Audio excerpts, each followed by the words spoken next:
ఉన్నాను సార్. దయచేసి BRS party నాయకులు కాస్త సంయమనం పాటించండి.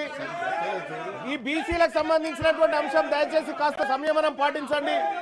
ఈ బీసీలకు సంబంధించినటువంటి అంశం సార్.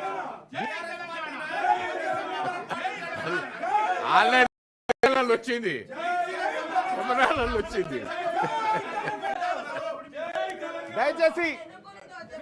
దయచేసి ఎల్ఓపి గారు మీ సభ్యులను కూర్చోబెట్టండి సార్. ఎందుకంటే బీసీలకు సంబంధించిన అంశం జరుగుతా ఉంది సార్. గౌరవ ఎల్ఓపి గారు మీ సభ్యులను కూర్చోమనండి. ఇంపార్టెంట్ బిల్లు, పంచాయతీరాజ్ బిల్లు, దీని మీద మీరు చర్చలో పాల్గొనండి. చాలా ఇంపార్టెంట్ బిల్లు.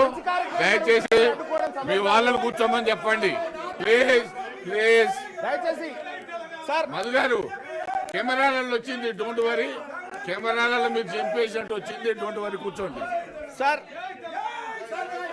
50% సీలింగ్ ఏదైతే ఎత్తివేయాలనేటువంటి నిర్ణయానికి రాష్ట్ర ప్రభుత్వం రావడం. ప్లీజ్ ప్లీజ్ శ్రావణ్ గారు, శ్రావణ్ గారు, శ్రావణ్ గారు, శ్రావణ్ గారు, శ్రావణ్ గారు, శ్రావణ్ గారు, శ్రావణ్ గారు, శ్రావణ్ గారు,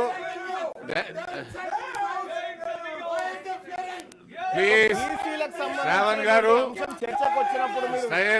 శ్రావణ్ గారు దయచేసి కూర్చోండి, కూర్చోండి.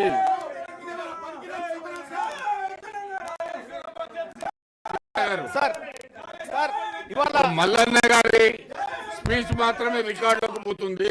Thank you sir. సార్ ఇక్కడ తెలంగాణ రాష్ట్ర ప్రభుత్వం తీసుకొచ్చినటువంటి అమెండ్మెంట్ పైన ఇవాళ బిల్లు ప్రపోజ్ చేసినారు సార్.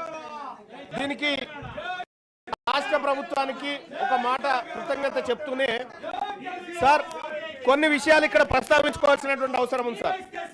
బీసీలకు సంబంధించినటువంటి అంశంలో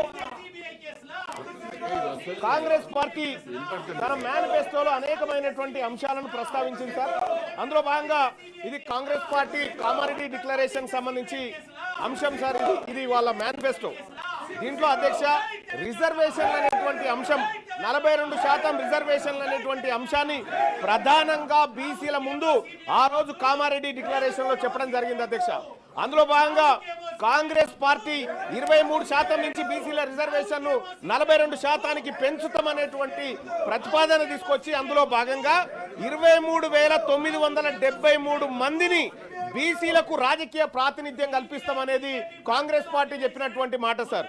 సార్ ఇక్కడ ఒక భయంకరమైనటువంటి విషయం ఏంటంటే సార్ 23,973 మందికి బీసీలకు రాజకీయ ప్రాతినిధ్యం కల్పిస్తామని చెప్పినటువంటి కాంగ్రెస్ పార్టీ మరి ఇక్కడ జరిగినటువంటి ఒక చిన్న పొరపాటు సార్.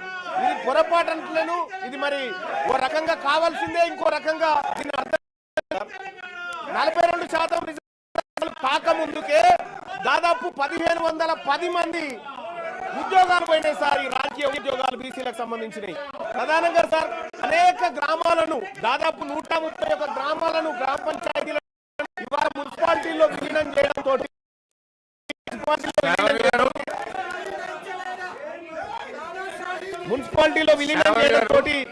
దాదాపుగా 130 మంది వచ్చారు. శాంతంగా ఉండడం మంచిది. This is conference, this is the house. You are the first timer, you are first day you are attending. Silent sir. ఓపికతో ఉండండి, దయచేసి కూర్చోండి. You are first day you are attending, please silent sir. ఓపికతో ఉండండి, దయచేసి కూర్చోండి sir. ఇక్కడ please please please please sir ఇక్కడ దాదాపుగా 130 గ్రామాలను ఇటీవల కాలంలో మున్సిపల్లో విలీనం చేయడం ద్వారా ఆ 130 గ్రామాల్లో ఉన్నటువంటి సర్పంచులు దాదాపుగా 1,300 వార్డు సభ్యులు దాదాపు 80 మంది